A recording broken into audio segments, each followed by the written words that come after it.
Hi, my name is Atif Darus, professor and consultant of obstetrics and gynecology.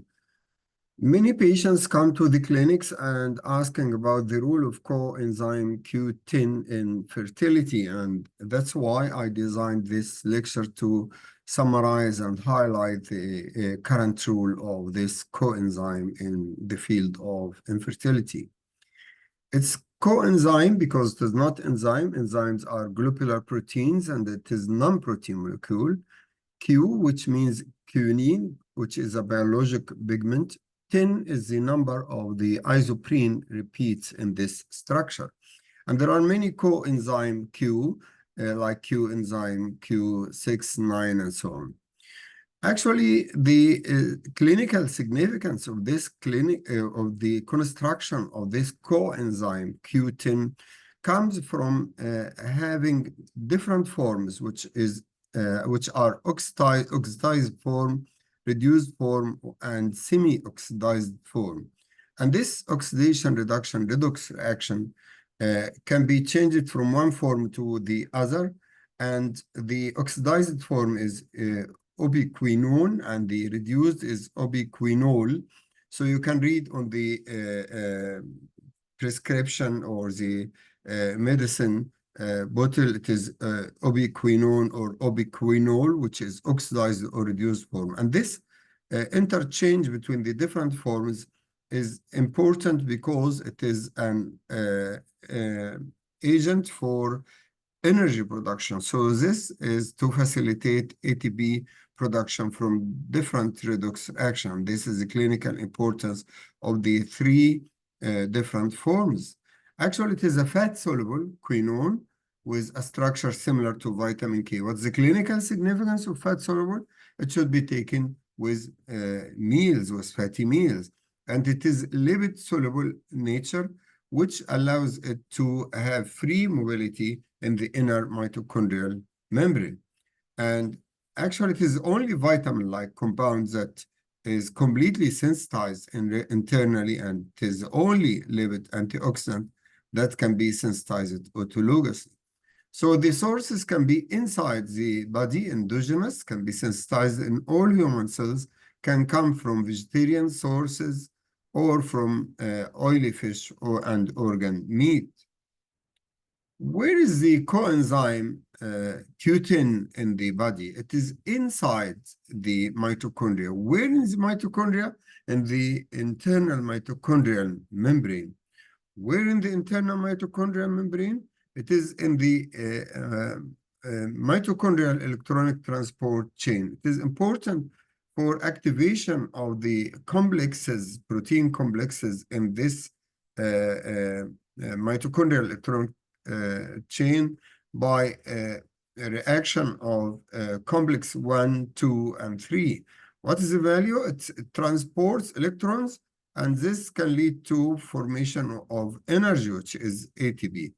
So it is important for ATP formation. And what's the clinical significance? It is important in, or it is highest in organs of high rate of metabolism. These organs which need high ATP, like heart, kidney, liver, and ovary, because ovary is a dynamic organ. So the main and fundamental function of the coenzyme Q10 is energy production by activation of the complexes needed for ATP formation. So it has dual actions. Actually, ATP senses and lipid antioxidant, and it is only lipid antioxidant in the body. So it is essential for the mitochondrial respiratory chain, ROS decrease or antioxidants, as you will see now.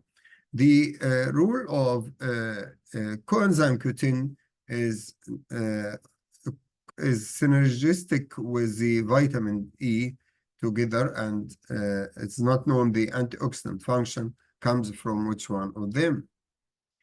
So here is a summary of the role of coenzyme Q10. It is lipid antioxidant, preventing generation of free radicals and destruction of proteins, lipids, and DNA. It is mitochondrial function enhancement, which is for energy metabolism and energy production. lipid antioxidant leading to decrease apoptosis, which is cell death. Also, it is an anti-inflammatory agent, so it treats endometritis, decreasing abortion and enhancing implantation. Immune system regulating, because immune organs actually are highly energy dependent. It is important for gene regeneration, as ATP spike at the time of chromosome separation. It is also due to antioxidant effect. And these are the summarized actions of the Q enzyme Q10. We have to highlight the importance of what's called ROS and oxidative stress. Here, the role of coenzyme in the respiratory chain in the inner mitochondrial membrane, complex 1, 2, and 3, to transport the electrons to form ATP. And there are some reactive oxygen species which are byproducts of aerobic respiration in the mitochondria, which are called ROS. And they have beneficial role in the maintaining of cell growth, metabolism, and other physiologic phenomena. But once the amount of ROS increases, this leads to what's called oxidative stress, which is level exceeding the scavenging capacity of the endogenous antioxidant system. So there is a balance between the beneficial and harmful rules of ROS in the cells. In the ovary, the oxidative stress leads to vascular change, corpus luteum problem, follicular and interstitial tissue disruption. In the follicle itself, the oocyte is exposed to many processes of apoptosis, mitotic cycle arrest. Follicular fluid is full of oxidative stress damaged products, interstitial cells abnormal proliferation, and granulosa cell apoptosis and autophagy. So these are the sequelae of oxidative stress in the ovary. So it's important to give an antioxidant, and here comes the role of coenzyme Q10 as antioxidant. So it has dual function, ATP or energy production, and antioxidant. And at the level of the cell itself, the oxidative stress can lead to lipid peroxidation in the cell membrane, mitochondrial damage, chromosomal, protein, telomere, and DNA problems. Here is an example of how the beneficial and harmful effects of oxidative stress.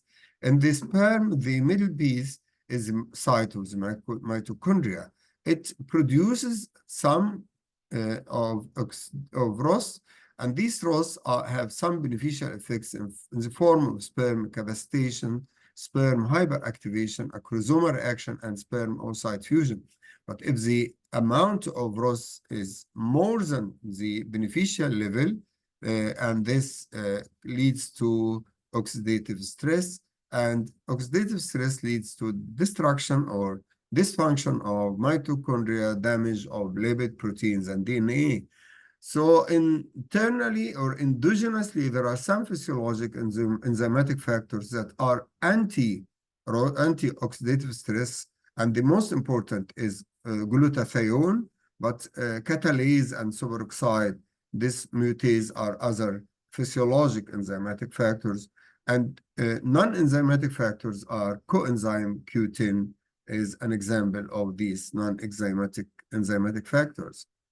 So mitochondrial damage and reduced mitochondrial functions are the main effect of oxidative stress. Here comes the role of coenzyme Q10, as the ovary or the oocytes are the largest, are site of largest population of mitochondria, and coenzyme Q10 is important for maintaining mitochondrial function and population. So the role of coenzyme Q10 is evident in the oocyte, and oocyte maturation, fertilization, and embryonic development require high amount of ATP, which is enhanced by the enhancement of respiratory chain in the mitochondria.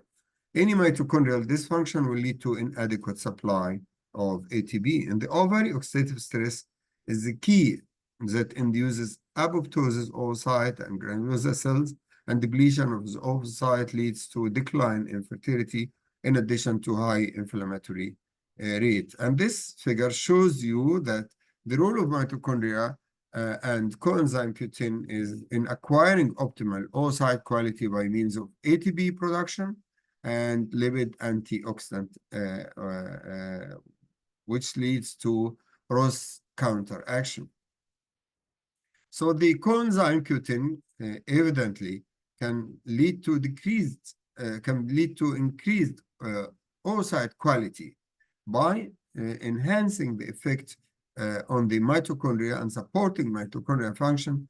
So it is important in patients with a decreased ovarian reserve, and some studies found it is important in patients more than 37 years by trying to reverse or slowing the aging process of the female eggs, but it was noticed that those patients will not be prevented from aneuploidy, which is common in this age group.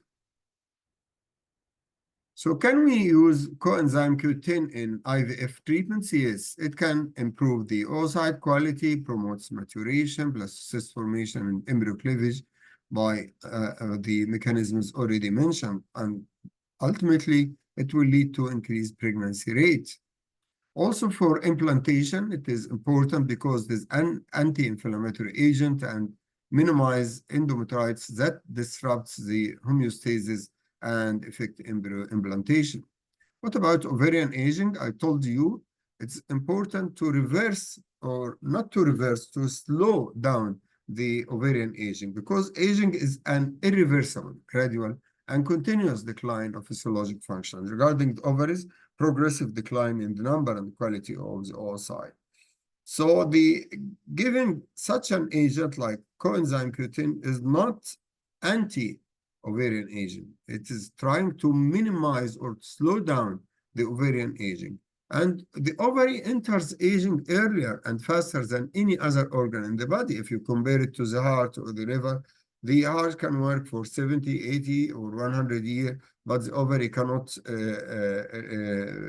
resist more than the age of menopause. So some physiologic age-dependent decline in oocyte quality accelerated between 35 and 40, and some pathologic conditions like premature ovarian failure, decreased ovarian reserve, and poor ovarian reserve in IVF ICSI. And with time, fertility decreases by age, as you know. So age-related change in the oocyte is energy metabolism dependent. When the energy or mitochondrial function is disrupted or distorted, this can enhance age-related change in the oocyte. And increased age, decreased ATP within the oocyte, decreased energy production capacity and mitochondrial function, and this has an impact on the oocyte quality and is important mechanism for reproductive aging. Here in this recent publication in May 2024, we can see the mitochondrial function for prevention of or slowing down of aging of the ovary. But I added here coenzyme Q10 in the mitochondria to show its important role for activation of the complexes, protein complexes in the respiratory chain. But don't forget that the aging or the production of mitochondria and persistence of normal function of the mitochondria is dependent on fatty acids, which are accumulated in lipid droplets and in the cell membrane, glucose, which is changed into pyruvate and glutamine. All of these are important to enhance or to support the ATP production, which is an anti-aging product. So the number of coenzyme Q10 sensitizing enzymes decline with age. So the probability of aneuploidy error increase with aging. Oxidative stress increases with aging and with high inflammatory response. And these are the mitochondrial dysfunction, aneuploidy, DNA damage, autophagy, and inflammation, which is age-associated chronic inflammation. All these processes will increase with aging. What are the factors that accelerate ovarian aging? By exacerbating oxidative stress, aging, the age, of course, is the age, smoking, high sugar diet, pressure, psychological problems, superovulation, chemotherapy, and industrial pollution. Clinical manifestations of ovarian aging, menstrual disturbances, decreased reproductive functions, increase FSH and decrease estrogen, and decrease number and quality of the oocytes. So coenzyme Q10 resists ovarian aging, does not prevent, because aging is an irreversible damage. By ameliorating the quantity and quality of oocytes in aged ovaries, improving the oxidative metabolism of the follicular fluid, boosting the mitochondrial function, and increasing the pregnancy probability. We have to know that coenzyme Q10 decreases with age in all people, whether male or female, and more than 30 years starts to decline. So if we give supplementation to the age more than 30, this will help minimize or slowing down the aging of the oocyte and sperms as well. So the aging is due to decreased oocyte mitochondrial function and decreasing ovarian cells. In this figure, you can see that aging can be slowed down, not prevented, not abolished by giving antioxidants, which lead to minimize the effect of oxidative stress by direct effect or indirect effect like coenzyme Q10, which is direct, and some indirect like growth hormone and the melatonin. And the premature ovarian failure patients showed that decreased coenzyme Q10 and total cholesterol more than normal females of the same age group. The causes of low coenzyme Q10 in the body are aging, infections, statin drug use, cancer, diabetes, fibromyalgia, heart failure, mitochondrial disease, muscle disease, and some cases of primary coenzyme Q10 deficiency, which is genetic mutation. And can we prescribe coenzyme Q10 in pregnancy? Some studies found that its safety is not yet approved, but I found the study in preeclampsia prevention. If the pregnant ladies take coenzyme Q10 during pregnancy supplementation, published in 2009, and some other many studies on the use of coenzyme Q10 supplementation, improving fertility outcome in IVF, XZ, and these are systematic reviews and safety, increased clinical pregnancy rate and no effect on the fetus, and this confirms the safety of coenzyme Q10 in pregnancy.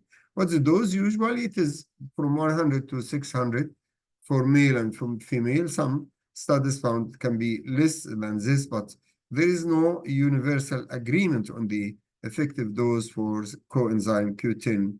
And it should be, as I told you, should be taken in meal with oil and fat, and should be for a long time, at least 2 months, to be effective.